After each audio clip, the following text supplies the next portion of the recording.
የዜና መጽሔት በዛሬው የዜና መጽሔት ዝግጅታችን ስለ አገራዊው ምክክር የነዋሪዎች አስተያየት፣ በትግራይ ክልል እየተፈጸሙ ያሉ የድሮን ጥቃቶች፣ የምስራቅ ወለጋው የጊዳ አያና ጥቃትና የነዋሪዎች ተቃውሞ፣ በደቡብ ወሎ 3500 ያህል ከአረብ ሀገር ተመላሾች በሀገራቸው የስራ ዕድል ማግኘታቸው፣ እንዲሁም የኢትዮጵያ ቀይ መስቀል ማህበር አርማውን ያለ አግባብ የሚጠቀሙ እንዳሉ መግለጹን የተመለከቱ ዘገባዎች ይቀርባሉ። ወደ መጀመሪያው ስናልፍ በአዲስ አበባ በመካሄድ ላይ ባለው አገራዊ ምክክር ላይ የተለያዩ ኢትዮጵያውያን ልዩ ልዩ አስተያየቶችን እየሰጡ ነው። ውስብስብ የሆነውን የኢትዮጵያን ፖለቲካ በንግግር ለመፍታት ምክክሩን እንደ በጎ ጅምር የተመለከቱት በርካቶች ናቸው። በአንጻሩ ምክክሩ ዋነኞቹ ታጣቂዎች ያልተሳተፉበት መሆኑን በመጥቀስ በውጤታማነቱ ላይ ስጋታቸውን የሚገልጹም አሉ። የሐዋሳው ዘጋቢያችን ሸዋንግዛው ወጋየው በሲዳማ በደቡብና በማዕከላዊ ኢትዮጵያ ክልሎች የሚገኙ ነዋሪዎችን አስተያየት አሰባስቧል። ማህበረሰባችንን ወደ አንድ ሊያመጡ የሚችሉ ነገሮች አሉ። እነዛ ነገሮች ከተሻሻሉ ለምሳሌ እንደ አንቀጽ 39 ያሉ ነገሮች በውስጡ በህገ መንግስቱ ላይ ያሉ ቅራኔዎች የሚፈታ አይነት ነገር ሊፈጠርበት ይችላል የሚል እምነትና ተስፋ አለኝ። በተጨማሪም የኢትዮጵያዊነትን የሚያቀነቅን ህገ መንግስት አልነበረም እና ከዛ አንጻር አሁን የተሻለ ነገር ይኖራል የሚል እምነት አለኝ። ከዛም አንጻር ሰው ያየው የቀመሰው ነገር በመሆኑ የተሻለ ነገር ሊኖር ይችላል የሚል አመለካከትና ተስፋ አለኝ። አሁን ላይ ለሀገር እየተደረገ ያለው ሀገራዊ ምክክሩ ሀገራችን ከገባችበት ውስብስብ የሆኑ ችግሮች ያወጣናል ብለን ተስፋ እናደርጋለን። እንደ ሀገርም ይሄ ሀገራዊ ምክክርን ስንተገብር ለመጀመሪያ ጊዜ ነው እየተገበርን ያለነው እና ይሄንን ስንተገብር ደግሞ ብዙ ሀገራት የነበረባቸውን ችግሮች ለመፍታት ተጠቅመው ስኬታማ ከሆኑ ሀገራት ተሞክሮ ተወስዶ የተተገበረ ነገር ስለሆነ ሌላም አማራጭ የለንም። ከዛ ጋር ተያይዞ የሆነ ተስፋ ይኖረናል። ሀገራችን ወደ ምንፈልጋት ሰላም ትመለሳለች ብለን እናስባለን። እኔ አሁን ለሀገራዊ ምክክር የሚባል ነገር አሁን ምክክር አለ ተብሎ ይወሬ እንሰማለን እንጂ እውቀቱ ብዙም ምንድነው እዚህ በህዝቡ ደረጃ የተመካከሩት የተወያዩት ምንም የሚባል ነገር የለንም። ወደዚህ ወደ ታች የወረደ ነገር ስለምን እንደሚወያዩ በሪሱ ላይም ያው እነሱ አጀንዳው ምን እንደሆነ ብዙም እውቀቱ የለንም። ሀገራዊ ምክክር ላይ እንጂ አሁን በሀገራዊ ምክክር ምን እንደሚወሰንም ምን እንደሚስተካከልም ብዙም አናውቅም የለም። በዚህ ነገር የሚባል ነገር ያው ምንም ስለሌለ ዝም ብለን ነው እያየን ነው። የሀገራዊ ምክክር ኮሚሽን እርስ በርስ ጦርነት ማስቆም ያልቻለ በአማራ ክልል ላይ፣ በኦሮሚያ ላይ፣ በትግራይ ላይ በተለያዩ ሀገራት ሰላም ጦት መፍታት ያልቻለ እነሱን ያላካተተ የሀገራዊ ምክክር ኮሚሽን እኔ ያክል ውጤት አለው ብዬ አላስብም።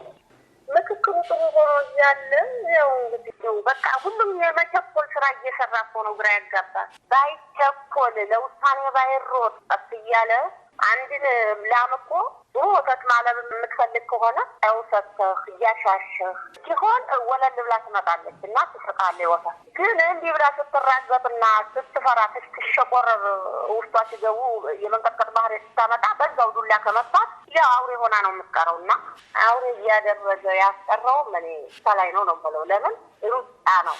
አገር ደግሞ በሩጫ አይመራም። በቀስታ በማባበል ትምህርት በመስጠት ከስጋት አንጻር ምንድነው ብዙ ኃይሎች አለመሳተፋቸው የብዙ ኃይሎች አለማዳመጡና በእነሱ ውስጥ የእነሱን ሀሳብ አለመቀበሉ ደግሞ እንደ ስጋት የሚቆጠር ነገር ነው። ለምሳሌ ታጣቂ ኃይሎች አሉ። ታጣቂ ኃይሎቹ ደግሞ በዚህ ምክክር ኮሚሽን ውስጥ ጉባኤ ውስጥ አለመሳተፋቸው እንደ ትልቅ ስጋት ነው የሚሆነው። ነገ ምን ላይ ነው የሚሰራው ይሄ ምክክር ውስጥ መሬት ላይ ሲወርድ እነዚህ ኃይሎች የማይቀበሉት ነገር ከሆነ ሀገሪቷ ግጭት አዙሪት ውስጥ መውደቋ የማይቀር ነገር ነው። ስለዚህ እነሱንም አለማሳተፉ በጣም እንደ ትልቅ ጉድለት ነው የሚሆነው ማለት ነው።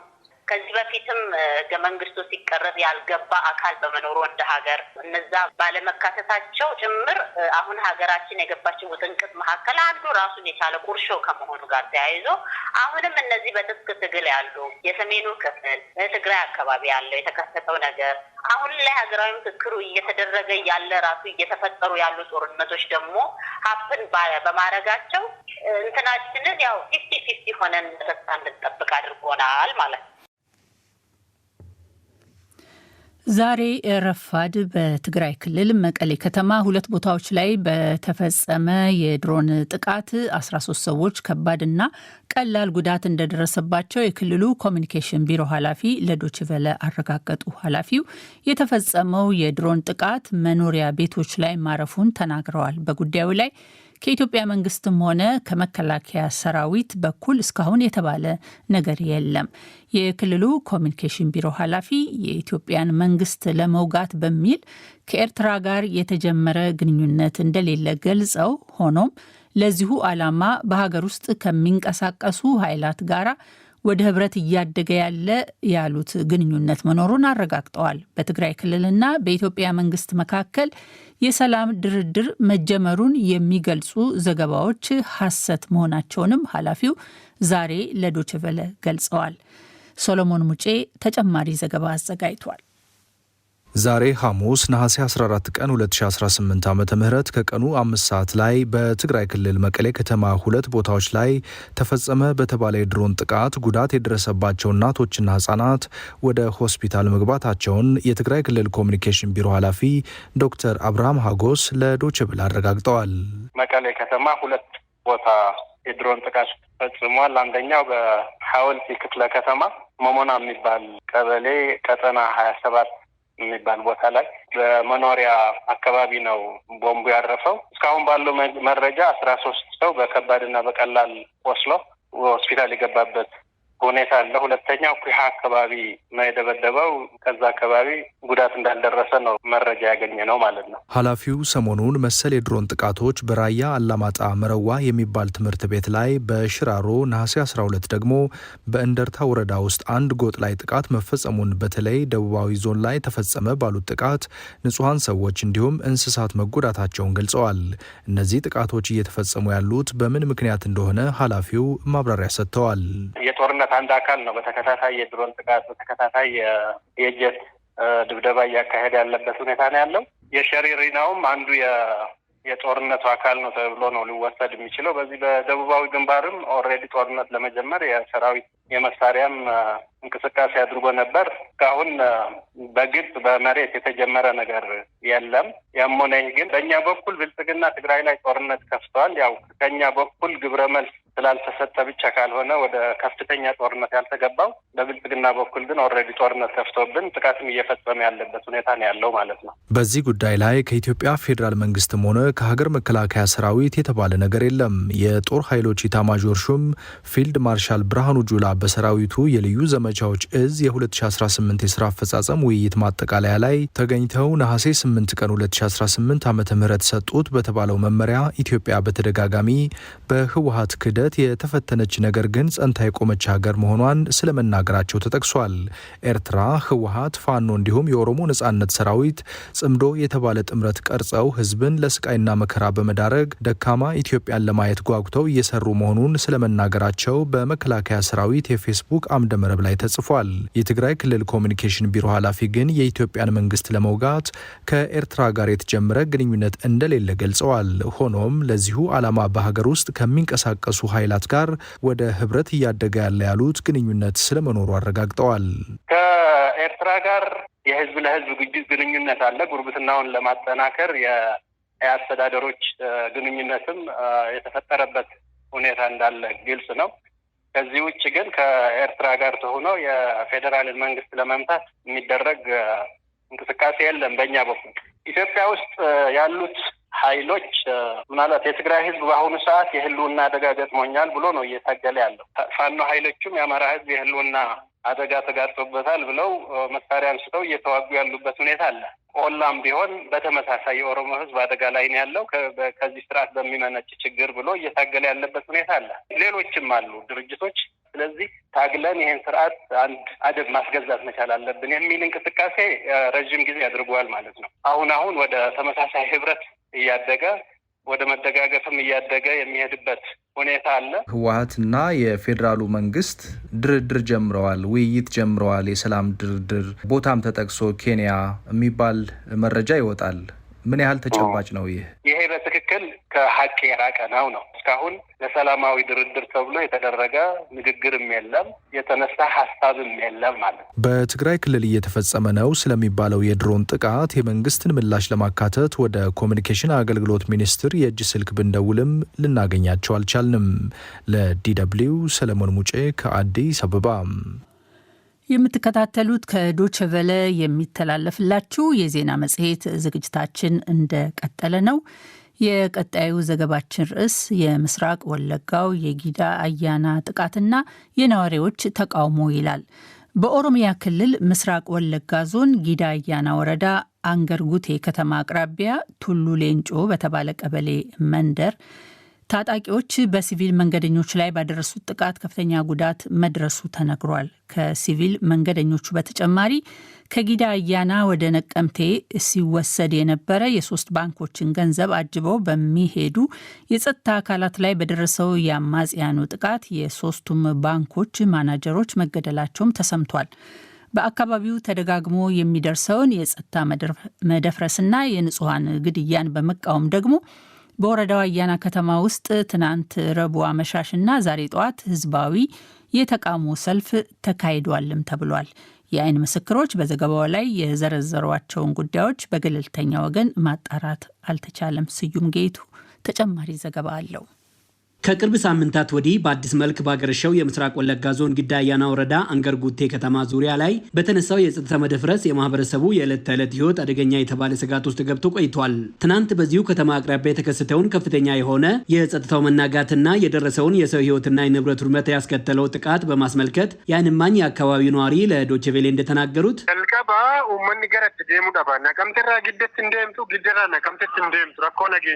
ቀድሞ ነገር የአካባቢው ማህበረሰብ ባጋጠመው የጸጥታ ችግር የተነሳ መንገዱ ላይ ሊያጋጥም የሚችለውን ነገር በመስጋት ግዳና ነቀምቴ መሃል መንቀሳቀስ ፈተና ሆኖበታል። በአጋጣሚው ከሰሞኑ ፋኖ ነን ያሉ አካባቢው ላይ የሚንቀሳቀሱ የታጠቁ አካላት ጥቃት ለማድረስ ዝቱም ስለነበር በማህበረሰብ ዘንድ ስጋቱ ከፍተኛ ነበር። ትናንት ረቡዕ ነሐሴ 13 ቀን 2018 ዓ.ም አጋጣሚ ከግዳ ወደ ነቀምት የ3 ባንኮች ብር ለመውሰድ የመከላከያ ኃይል አባላት አጅቦ ሲነሱ በመንገዱ የደህንነት ችግር ቆሞ የነበሩ በርካታ ማህበረሰብ የህዝብ ማመላለሻ መኪናና ዕቃ የጫኑ ልዩ ተሽከርካሪዎች ቢያንስ ወደ 30 የሚሆኑ በዚሁ ታጅቦ ለመሄድ አያና ከተማን ለቆ ይወጣሉ።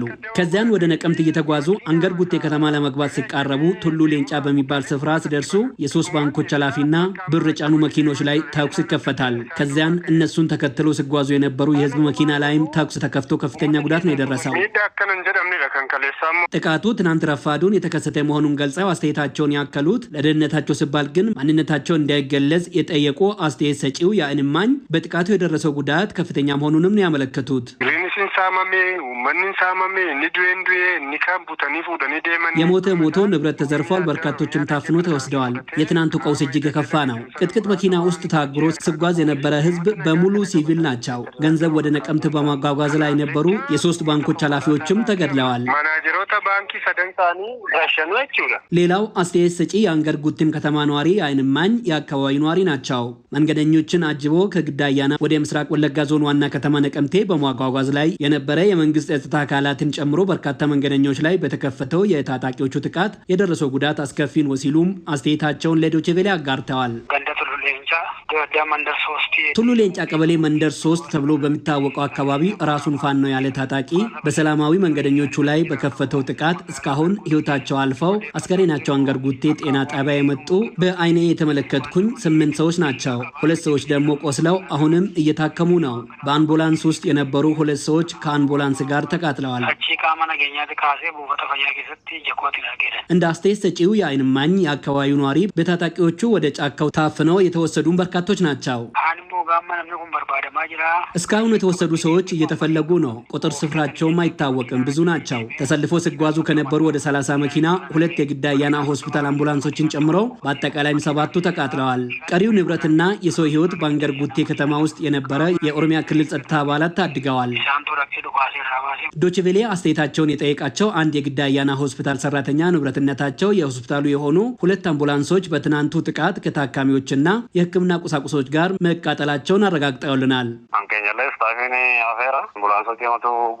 የኛ ሰራተኞች እንኳን ተርፈዋል። አምቡላንሶች ግን ተቃጥለዋል። አንዱ ታማሚዎችን ይዞ ነበር አብሮ የተቃጠለው። ሌላኛው አምቡላንስ ደግሞ የኦክሲጅን ሲሊንደርን ጭኖ ነበር፣ እሱም አብሮ ተቃጥሏል። አስተያየት ሰጪዎቹ የአካባቢው የዓይን እማኞች በተደጋጋሚ አካባቢው ላይ እየደፈረሰ ባለው የጸጥታ መታወክ በመሰላቸት ትናንት አመሻሹንና ዛሬ ጠዋት በወረዳ ዋና ከተማ አያና የተቃውሞ ሰልፍ ማድረጋቸውን አክለው ተናግረዋል። ዶችቬሌ ከሰሞኑ በተከታታይ አካባቢው ላይ የተከሰቱ የጸጥታው መደፍረስን ጨምሮ ብርቱ ጉዳት አድርሰዋል ስለተባለው ስለ ትናንቱ ጥቃት ለመጠየቅ ለአካባቢው ባለስልጣናት በተለይም ለአንገርጉቴ ከተማ አስተዳዳሪና ለከተማዋ ሰላምና ጸጥታ መምሪያ ኃላፊ በተደጋጋሚ በመደወል ጥያቄ ለማቅረብ ያደረገው ጥረት ባለስልጣናቱ ምንም ምላሽ ባለመስጠታቸው እስካሁን አልተሳካም። ለምስራቅ ወለጋ ዞን ዋና አስተዳዳሪ አቶ ዋጋሪ ነገራም እንዲሁ ደውለን ሌላ ስራ ላይ መሆናቸውን ገልጸው በጉዳዩ ላይ ምላሽ ሳይሰጡ ቀርተዋል። ለዶቼቬሌ ዘገባ ስዩም ጌቱ ነኝ ከአዲስ አበባ። አድማጮች፣ ቀጣዩ ዘገባችን ወደ ደቡብ ወሎ ነው የሚወስደን። በደቡብ ወሎ 3500 ያህል ከአረብ ሀገራት የተመለሱ ዜጎች በሀገራቸው የስራ ዕድል ተፈጠረላቸው ይላል ርዕሱ። በደቡብ ወሎ ዞን ከስደት የተመለሱ ዜጎችን በቋሚነት ለማቋቋም በተደረገው እንቅስቃሴ 3545 ተመላሾች በተለያዩ ሙያዎች ሰልጥነው ወደ ስራ መግባታቸው ተገልጿል። በተጨማሪም 3000 ገደማ ተመላሾች ተመዝግበው የስራ ዕድል በመጠባበቅ ላይ ይገኛሉ።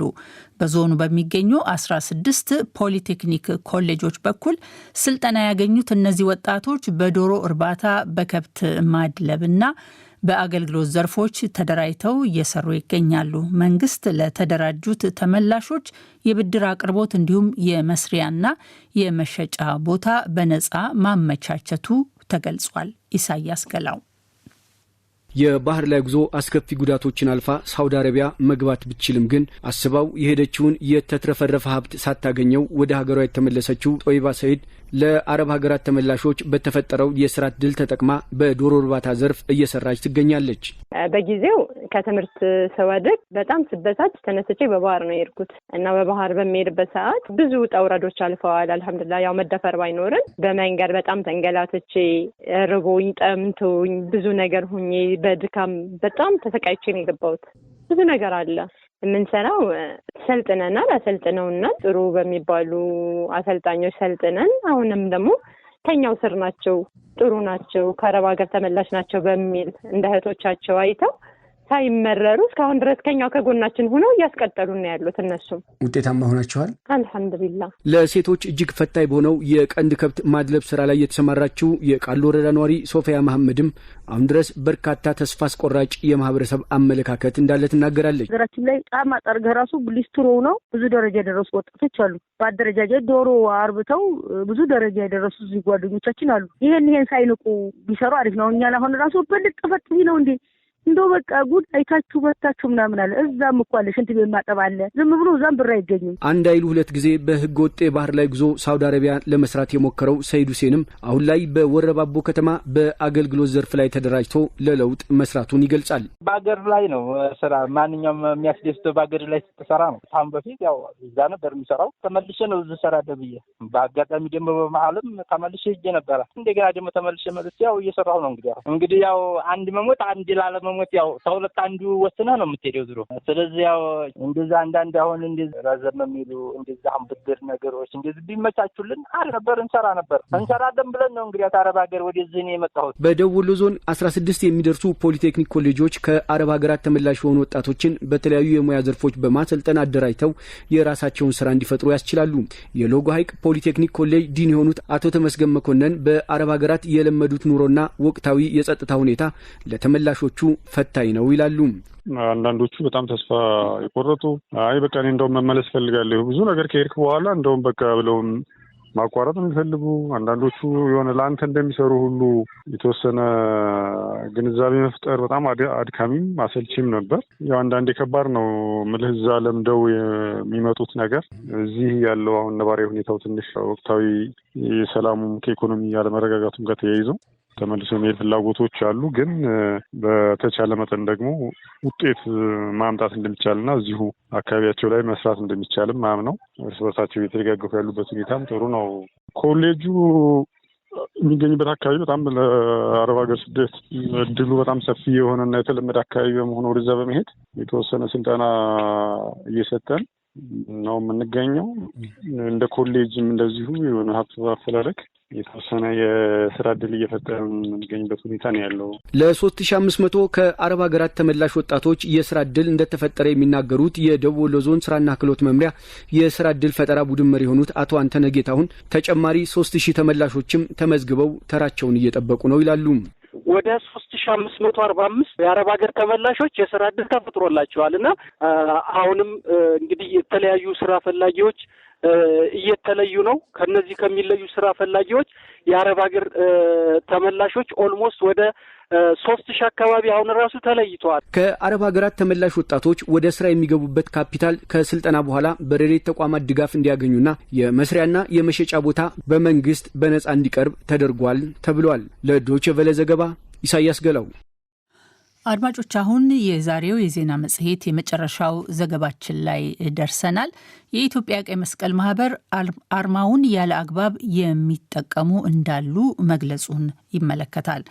የማህበሩን አርማ ያለ አግባብ የሚጠቀሙ አካላት መኖራቸው አሳሳቢ ጉዳይ እንደሆነበት የኢትዮጵያ ቀይ መስቀል ማህበር አስታውቋል። ቀይ መስቀል ይህ ሁኔታ በማህበሩ የሰብአዊ አገልግሎት ሂደት ላይ ፈተና የሆነ መምጣቱንም ትናንት ባወጣው መግለጫ ገልጿል። ማህበሩ አምቡላንሶቹ ከአዲስ አበባ የኤርትራ የትግራይና የአማራ ተወላጆችን ወደ ማሰልጠኛ ቦታ እያጓጓዙ ነው በሚል ተሰራጨ ያለው መረጃ ትክክል እንዳልሆነም ጠቅሷል። የተባበሩት መንግስታት የሰብአዊ ጉዳዮች ማስተባበሪያ ቢሮ የዓለም የሰብአዊነት ቀንን አስመልክቶ ትናንት ባጋራው መረጃ በኢትዮጵያ ከጎርጎሮሳዊ 2004 ዓ.ም ጀምሮ ቢያንስ 15 የሰብአዊ ተግባር ሰራተኞች ህይወታቸውን አጥተዋል። ሶሎሞን ሙጬ ከአዲስ አበባ ቀጣዩን ዘገባ ልኮልናል። የኢትዮጵያ ቀይ መስቀል ማህበር አምቡላንሶቹ ከማህበሩ የሰብአዊነት ገለልተኝነት መርሆች ጋር በሚጣረስ መልኩ ሰዎችን ለማጓጓዝ ወይም በመሰል ተግባራት ለመሳተፍ እንደማይውሉ ትናንት ባወጣው መግለጫ ገልጿል። ማህበሩ ይህንን ያለው አምቡላንሶቹ ከአዲስ አበባ የኤርትራ፣ የትግራይ እንዲሁም የአማራ ተወላጆችን ወደ ማሰልጠኛ ቦታ እያጓጓዙ ነው በሚል የሰው ህይወትን ማዳንና ስቃይን ማስታገስ ላይ ያተኮረ ሰብአዊ አገልግሎት የሚሰጡ ያላቸውን አምቡላንሶቹን በሚመለከት የተሳሳተ መረጃ መሰራጨቱን ጠቅሶ ያንን ውድቅ ባደረገበት መግለጫው ነው። የማህበሩ የድንገተኛና የሕክምና አገልግሎት ማኔጀር አቶ እቁባይ ግዳይ አምቡላንሶቹ ከተለያዩ ብሔር ተወላጆች ጋር ወደ መሰልጠኛ ማጓጓዝ የሚል ነው። ይሄ ደግሞ ከኛ ስራውም የተቃራኒ መሆኑን ነው። እንደዚህ አይነት ስራዎች ፍጹም በኢትዮጵያ ቀይ መስቀል አምቡላንሶች ማጓጓዝም ሆነ ስራዎችም አይሰሩም። ምክንያቱም የኢትዮጵያ ቀይ መስቀል ማህበር አምቡላንሶች ተገልጋይ የሚነሱበት እስከ ተቋም ላይ እስከሚያደርሱበት ድረስ ያላቸው እንቅስቃሴ በጂፒኤስም መከታተል የምንችል መሆናቸው ተያይዞ በፍጹም ሌሎቹም ተግባሮችም ለምሳሌ ታማሚ ውጭ ጭምር አምቡላንሶች ላይ መጓጓዝ እንደማይቻል ይታወቃል። በሌላ በኩል በማህበሩ የሰብአዊ አገልግሎት ሂደት ላይ ፈተና እየሆነ ይገኛል የተባለ የማህበሩን አርማ ያለ አግባብ መጠቀም መስተዋሉን የጠቀሰው ማህበሩ ይህ እየተጋፈጠ ያለው አንዱ አሳሳቢ ጉዳይ መሆኑን ጠቅሷል። ያንን የሚያደርገው ማን፣ ለምን ዓላማና የት እንደሆነ ማህበሩ ምላሽ እንዲሰጥበት ጠይቀናል። እኒህ የሚባሉ አምቡላንስ ቬሂክሎች ላይሆን ይችላል፣ ግን ይህንን የቀይ መስቀል አርማ በአግባቡ ለመጠቀም ሲጠቀሙ ይታያል እና ከዛ ጋርም ሊሆን ይችላል። የተለያዩ አዳዲስ ተቋሞች አርማው የመጠቀም ግንዛቤ ስለሌላቸው የመጠቀም ባህሪ ነበር። ቅርቡ ጊዜ ያው አዌርነስ በመስራት እንደዚህ ተቋሞች እንዳይጠቀሙ በማድረግ እንገኛለን። ቀይ መስቀል ማህበር ያለ ተገቢ ፈቃድ አርማውን መጠቀም ወይም አርማውን በማህበሩ ስምና ተልእኮ ላይ ጥርጣሬ ሊፈጥር በሚችል መልኩ ማሳየት ተገቢ አይደለም ብሏል። የማህበሩ አምቡላንሶች አልፎ አልፎ ከታጣቂዎች እንቅስቃሴ ጋር አብረው ሲነሱ ሰራተኞች ከዚህ ምን ያህል የጸዱ ናቸው የሚለውም ተደጋግሞ ይነሳል። ማንኛውም ሰራተኛ፣ አሽከርካሪ ወይም ሌላ የማህበሩ ተወካይ በእንዲህ ያለ ተግባር ውስጥ ቢገኝ እርምጃ እንደሚወስድ ግን ማህበሩ ጠቅሷል። በመሰረቱ የኢትዮጵያ ቀይ መስቀል ማህበር የአምቡላንስ አሽከርካሪ ሆኖ ከመቀጠር ጀምሮ ትሬኒንጎች ይሰጣል። በመሀልም ክስተት እንኳን እንዳይፈጠር በመፍራት የተለያዩ ትሬኒንጎች፣ ግብአቶች ይሰጣሉ እና ሁሉም ማለት ይቻላል የኢትዮጵያ ቀይ መስቀል ማህበር ያሉትን የአምቡላንስ አሽከርካሪዎች እንደዚህ አይነት ስነ ምግባር ያላቸው አይደሉም። የኢትዮጵያ ቀይ መስቀል ማህበር 653 አምቡላንሶች በመላው ኢትዮጵያ አገልግሎት እየሰጡ መሆኑን ኃላፊው ገልጸዋል። ከዚሁ ጋር በተገናኘ የተባበሩት መንግስታት የሰብአዊ ጉዳዮች ማስተባበሪያ ቢሮ ኦቻ የዓለም የሰብአዊነትን ቀንን አስመልክቶ ትናንት ባጋራው አጭር መረጃ ባለፉት 3 ዓመታት በዓለም አቀፍ ደረጃ በአደጋ የተጎዱ ሰዎችን ለመርዳት የተንቀሳቀሱ ከ1000 በላይ የእርዳታ ሰራተኞች ተገድለዋል ብሏል። በተመሳሳይ በኢትዮጵያ እንደ ግሪጎሪያን አቆጣጠር ከ2024 ጀምሮ ቢያንስ 15 የሰብአዊ ድጋፍ ሰራተኞች ህይወታቸውን እንዳጡና አብዛኛዎቹ በአማራ ክልል ውስጥ መሆናቸውንም ጠቅሷል። በዚህ ጉዳይ ላይ ከድርጅቱ ተጨማሪ መረጃ ለማግኘት ያደረግኩት ጥረት ለጊዜው አልተሳካም። ለዲደብሊው ሰለሞን ሙጬ ከአዲስ አበባ። አድማጮች፣ በዚሁ እንግዲህ የዛሬው የዜና መጽሔት ዝግጅታችን ያበቃል።